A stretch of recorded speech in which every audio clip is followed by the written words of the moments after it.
Tezpayda mega aksiya. Tezpay orqali Rossiyadan turib yaqinlaringizdan Uzcard va Humo kartalariga pul yuborib, siz muzlatgich, kir yuvish mashinasi, televizor, changyutgich, mikroto'lqinli pech, dazmol, choynak va 100 dan ortiq sovg'alarni g'olibi bo'lishingiz mumkin. Aksiya 1 oy davom etadi. G'oliblar esa har 15 kunda aniqlanadi. Tezpay orqali yaqinlaringizdan Uzcard va Humo kartalariga, kommunal to'lovlariga, mobil aloqa operatorlari va internet provayderlariga eng zo'r kursda va bir zumda pul yuborishingiz mumkin.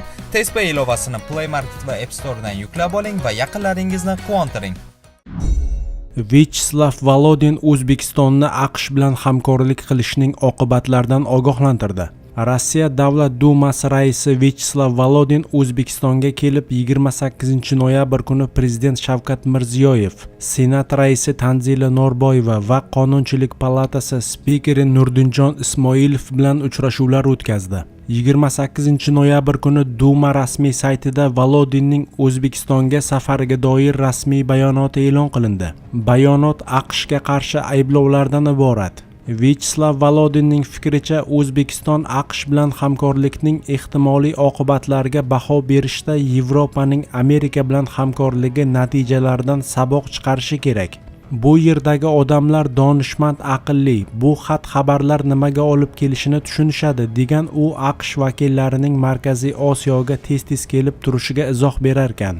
Duma raisining da'vosicha, aynan AQSh bilan qalin munosabatlar Yevropani iqtisodiy muammolarga yetaklagan. Uning fikricha, Amerika Yevropani Rossiyaga qarshi sanksiyalar urushiga sudrab kirib, Yevropa va Rossiya hamkorligidagi loyihalarni barbod qilgan. Arzon energiyadan foydalanish imkonini beradigan ayni shu dasturlarimiz Germaniya, Fransiya va boshqa davlatlarda sanoat rivojlanishining asosi edi, degan u.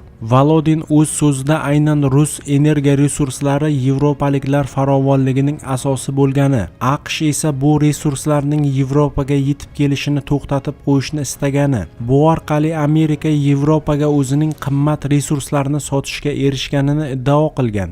Rossiyalik mulozim O'zbekistonga safari davomida juda keng miqyosdagi masalalar, xususan umumiy tarix, an'anaviy qadriyatlar, madaniyat masalalarini ham muhokama qilganini aytadi. Ko'p jihatlarimiz o'xshash, masalan, oilani buzib, munosabatlar borasida yangi qadriyatlarni tiqishtirayotganliklarini biz qabul qila olmaymiz.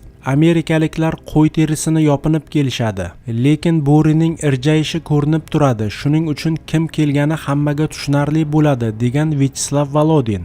Eslatib o'tamiz, sentyabr oyi oxirida Rossiya prezidenti Vladimir Putin MDH davlatlarining razvedka xizmatlari rahbarlarini Moskvaga yig'ib, ularni qonli qirg'in uyushtirishga tayyor turgan geosiyosiy muxoliflar borligini aytib ogohlantirgan edi.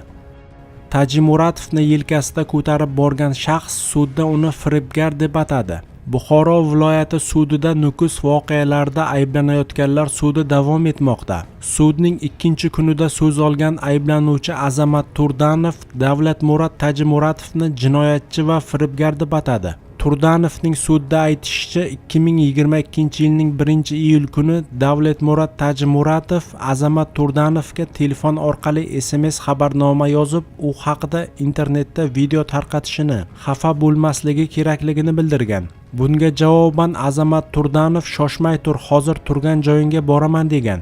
Davlatmurod Tajimuratov Azamat Turdanovning bu gaplaridan so'ng unga yuzlanib savollar berdi va tergov davomida bergan ko'rsatmasida Tajimuratov Qoraqalpog'iston rahbari bo'lsa unga lavozim va'da qilganini aytganini, ularning o'rtasida shunday muloqot qachon bo'lganini so'radi.